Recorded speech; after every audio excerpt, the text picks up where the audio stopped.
Hello everyone, and thanks for tuning in again. It's Haylan back at Bastrop and Bisher State Parks, and I'm here to do a very special Art in the Park with you. This is going to teach you how to do macrame inspired by the outdoors, whether it's this park or somewhere else. And macrame is actually a form of knot tying in order to create a design, a pattern that creates a useful object. It could be, in this case, we'll probably focus on bracelets, necklaces, bookmarks, keychains, something easy like that for starters. Now, I learned this type of macrame when I was about 10 years old. So it's great for kids, it's great for any age. I would say you could probably go as low as 7 or 8 years old, depending on your patience and skill, but anyone can give it a try. It's pretty much the easiest form. So what you'll need for this is a safety pin. You're going to want a pair of scissors. And the last thing is something like embroidery floss, some type of string that's moderately thick, but not too thick, not too thin. This is examples of embroidery floss that I typically like to use. If you're in a crunch and don't have this around the house, you can also find something else, like yarn, and a crunch would work just fine. So this is an example of a finished bracelet that I've made, just like you'll be able to create by the time this video ends. So before we jump into the how-to portion of how you can create this yourself, I want to spend some time connecting art in the park, why it's important, and what connection it can give us to places like state parks, and how you can participate almost from anywhere.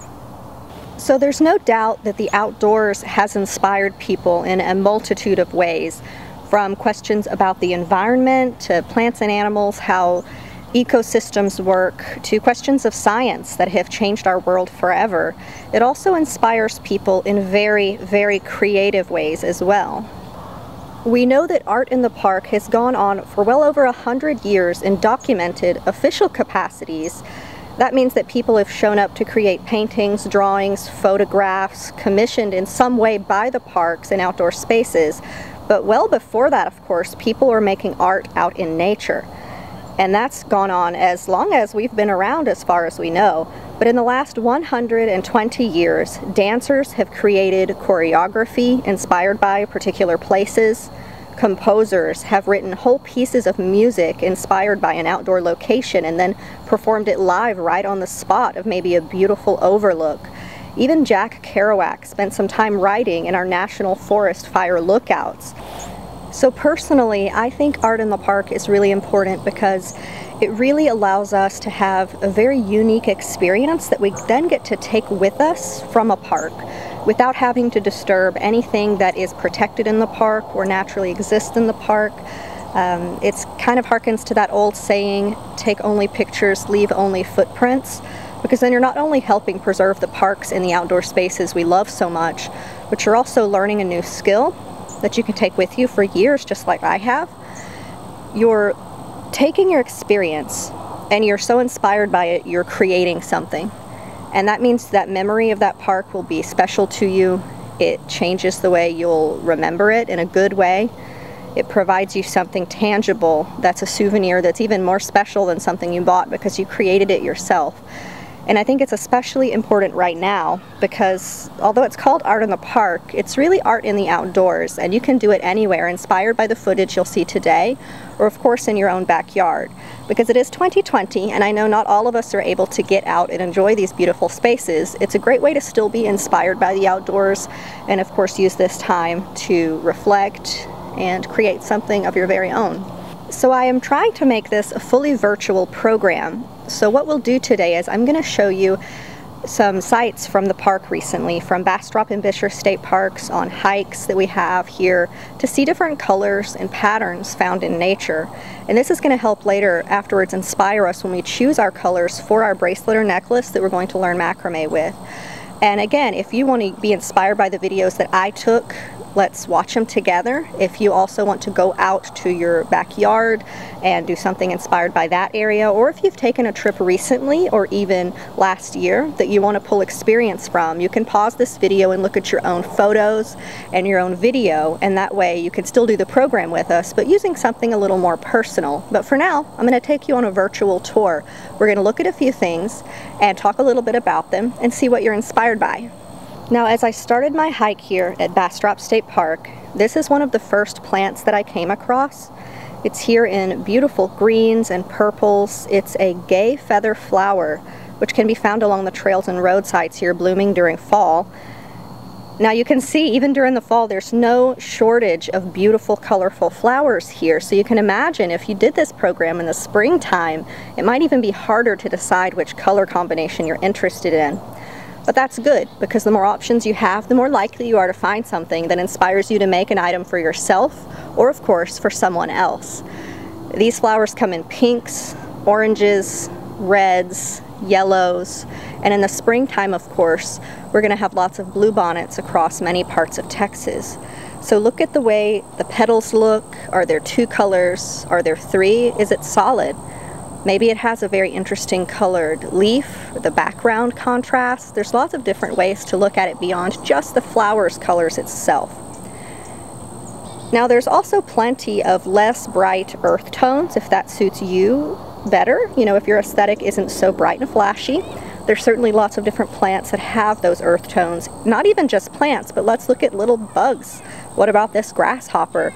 They aren't found in the vegetation necessarily, but they're living in it.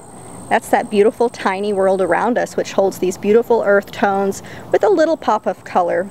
Now there's plenty of these if you look closely while you're on the trail. Now maybe the trail itself is actually a good piece of inspiration as well. Here at Bastrop you can see the red pine needles on the ground with the green trees. It makes me think of the holidays. And of course there's moss and lichens present all year round. They give us some unbelievably vibrant greens to work with. Maybe you could also look at not just nature, but what about our buildings built by the Civilian Conservation Corps back in the 30s? This was the CCC, and since Bastrop and Bisher are both CCC parks, that means we have many structures built by them. One of my favorite things that blooms this time of year, I ran across here during this hike.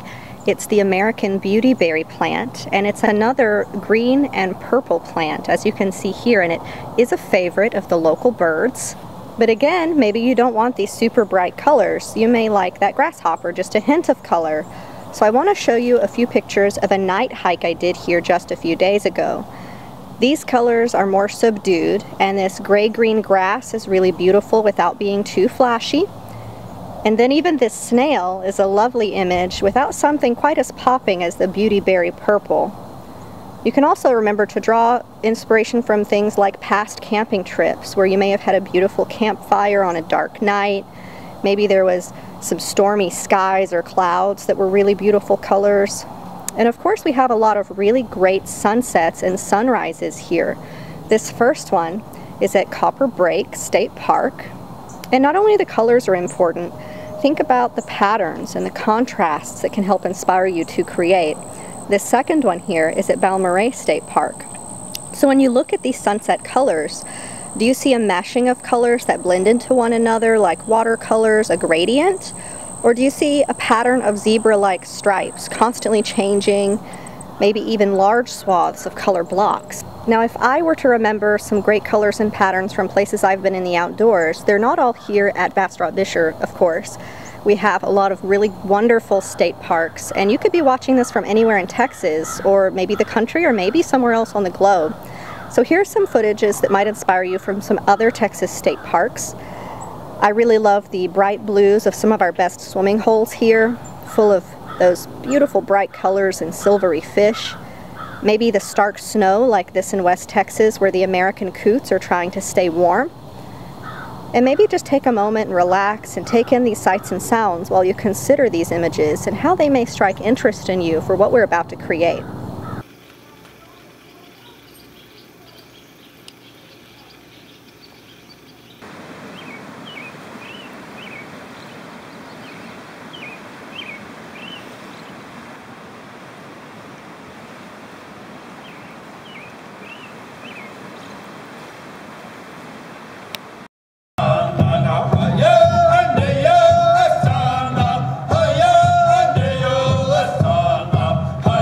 So now that we've gotten our inspiration for art in the park and the macrame we're about to create, you'll want to think about what do you want to create today. Like I said, this can be used to make easy bookmarks, keychains, necklaces, bracelets. I think I'll go with the bracelet today and to teach you guys because I think it's the most simple. You'll want to go ahead and gather your materials. Remember, a safety pin, scissors, and some sort of string like embroidery floss or even yarn. So pause this now, make sure you can get those items, and let's get started. Now I'm going to pick 4 different pieces in different colors inspired by this picture that I showed you, this image and video. So this is what I've picked inspired by that video. Pick any you'd like. So now that we have our 4 colors picked, we're going to make them all the same length. You can do this in a few ways. For the first one at least, you can grab one strand with your left fingertip and pull it out straight to your right shoulder and hold it in that spot just like this. That's where you'll cut it. Now you can do this with the 4 remaining strands, or of course you can use the first strand to measure out your remaining 3. However you want to do it is fine, but you basically just want them all the basic same length just like this. So now that we have our 4 strands all the same length, we want to tie a starting knot at one end. And that's where we'll tie all the strands together. Leave some strands loose on the far side of the knot. We won't be macrameing those, but they're going to be good so you can tie your bracelet or have tassels on your bookmarks. And leaving a little more is always recommended because you can always trim it down if it's too much, but you can't really make it longer if it's too little. We're just going to tie a regular old double knot just like this. So the last step before we're able to start to learn how to make our macrame item is that we want to put a little tension on it so it's easier to work with. That's why you got that safety pin. Go ahead and get it out, open it up, and we're going to stick the pointy end right through the double knot that we just made, just like that. Now we want to connect it to something before we close it. You want to choose something sturdy. I'd like to use my pants leg or sneaker, but you can also use a filled Nalgene reusable water bottle just like this one. It will be heavy enough to work as well.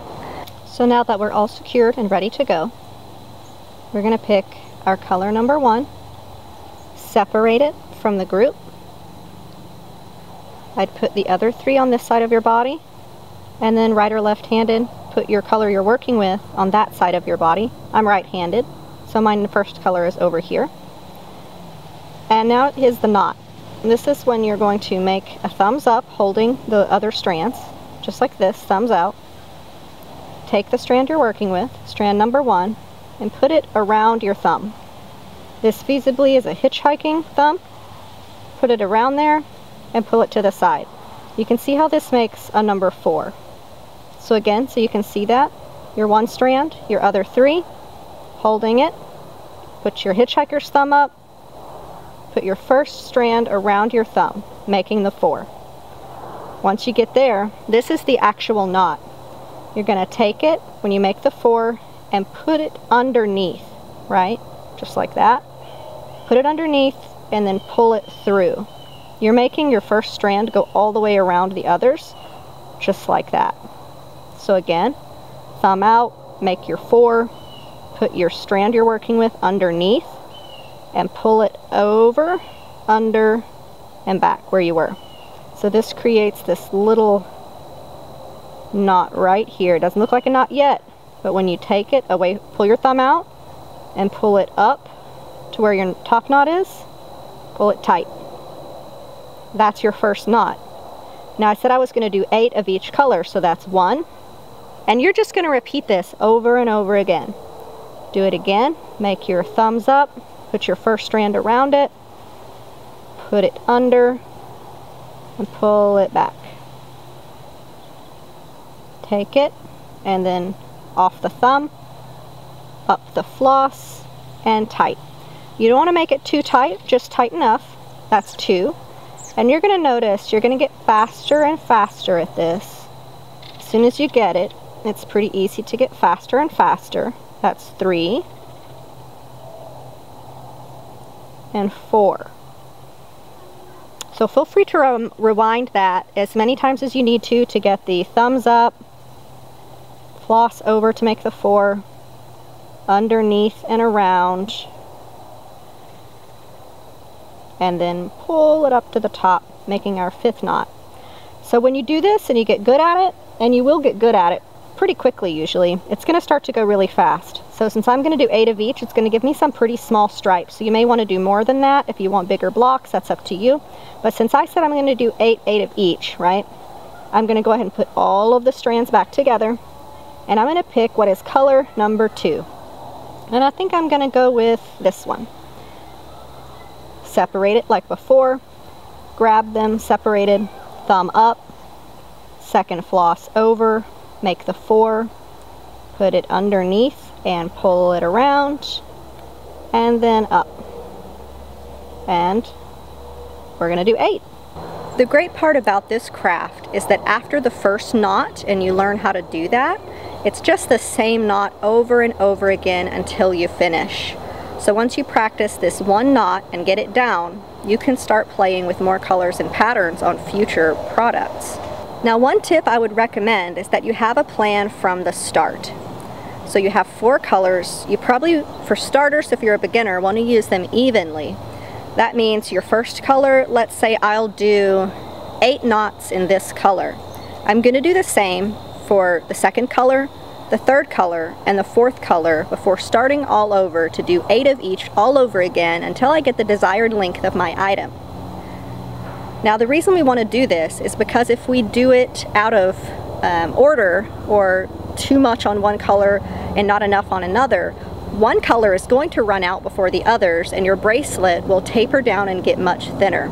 It doesn't really look very good, and it can make a bracelet less sturdy as well. So just remember, even if you make it random brindle stripes, you want to make sure to use the colors somewhat evenly so you don't run out of one prematurely. So you're going to keep repeating this one knot in whatever pattern you want, using your colors relatively evenly until you get the length that you want, and then it'll be time to tie it off. You'll use that same double knot. The only difference is that we want it to be flush with our macrame pattern right up against the work we did. That means leaving no gaps. Just like this, just 2 double knots. And of course, once you've knotted it, you want to cut off the extra loose strands right at the end. Of course, leave a little extra rather than a little less. And that basically means it's ready to go. Take the safety pin out, close it, and put it aside, and then try it out. Now, whether the item you created is for you or for someone else, I think it's just a really cool souvenir that you can really take and integrate what you saw and what you did in different locations into something very creative and beautiful that will last for a very, very long time. It's a great way to learn a new skill, and you can even do this out in the field. Sometimes when I'm camping, I'll take some of this thread with me, and as long as I make sure the ends that I cut off make it into the trash, you can sit right there at your campsite and make a beautiful piece inspired by what's around you. You can even cater these to be about certain people. Think of what you've done with them in the outdoors, maybe their personalities, and pick colors that represent them and those activities before you make it and gift it to them.